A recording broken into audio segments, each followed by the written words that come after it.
ডাঁটা যদি এভাবে একবার রান্না করে খান তবে আর বলবেন না যে ডাঁটা খেতে মন চাইছে না অথবা ডাঁটা আমার পছন্দ না।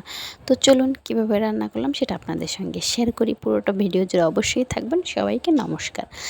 তো এটা হচ্ছে বাঁশ ডাঁটা বা আমন ডাঁটা, যে যেটা বলে, আমরা যেটা বলি সেটাই বললাম আমি। এটাকে আমি কেটে ভালো করে ধুয়ে নিয়েছি। আর এই ডাঁটাটা কিন্তু প্রচুর মোটা ছিল, অনেক মোটা, 4 ভাগ করে নিয়েছে, তাও কত বড়, তাই না? আর এখানে মশলা আপনার নিয়েছি হচ্ছে 2টো তেজপাতা নিয়েছি, আর সাথে নিয়েছি হচ্ছে সরিষা আর কাঁচামরিচ। মূলত সরিষা হচ্ছে প্রধান মশলা। গ্রামে অনেকে এটাকে ডাঁটা সেক্সি বলে, সেচকি অথবা সেক্সি, আর অনেকে বলে ডাঁটার চচ্চড়ি, ঠিক আছে, যে যেটা বলে, তবে খেতে কিন্তু দুর্দান্ত লাগে।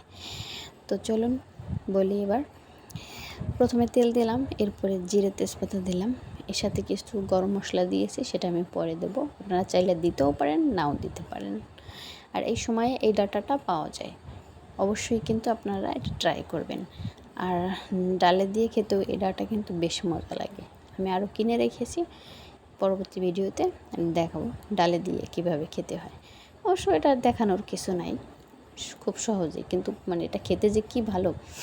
তো এখানে হচ্ছে আমি ডাঁটাটা দিয়ে দিলাম, দিয়ে একটু নেড়ে চেড়ে এরপরে হচ্ছে লবণ হলুদ দিয়ে দিলাম।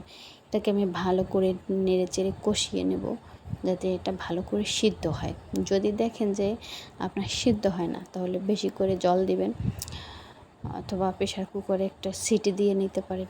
আর এই ডাঁটাটা আমার মোটামুটি ভালোই গলে গেছে, এই আর কি।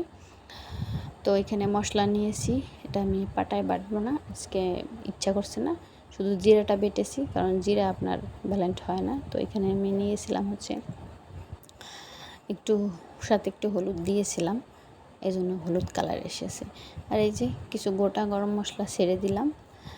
তো এখানে মোটামুটি ভালো একটু ভাজা ভাজা হয়েছে। এবার পরিমাণ মতো জল দিতে, আর অবশ্যই ডাঁটায় কিন্তু আপনারা কম লবণ দিবেন। আমার একটু বেশি হয়ে গেছে, আমি চেষ্টা করছিলাম যে একটু কম দেওয়ার, কিন্তু ঝোলটা অনেকটা কমে গেছে, তো এই জন্য একটু লবণ। কিন্তু ভাতের সাথে যখন আমি ঝোলটা মাখাই খাই তখন লবণ লাগে না, কিন্তু ডাঁটাটা যখন চাপ দিই তখন লবণ লাগে। তো বুঝতে পারলাম না। তো যাই হোক, ডাঁটায় এমনিতেই লবণ বেশি থাকে, এই জন্য একটু লবণের পরিমাণটা কমাই দেওয়াটাই ভালো। তো এদিকে আমার ডাঁটা ভালোই সেদ্ধ হয়ে গেছে। আর এই যে জিরে বাটাটাও নিয়ে নিলাম। এখন এই যে আপনার সরিষাটার ভিতরে একটু জল দিয়ে একটু গুলিয়ে নিলাম, একটু ঝোল ঝোল থাকতে আমি মশলাটা দিয়ে দিলাম, যাতে সরিষাটা জালও হয় একটু, অতিরিক্ত জাল হলে আবার তেতো লাগে, আবার এই ঝোলটাও যাতে মাখা মাখা থাকে, এই আর কি।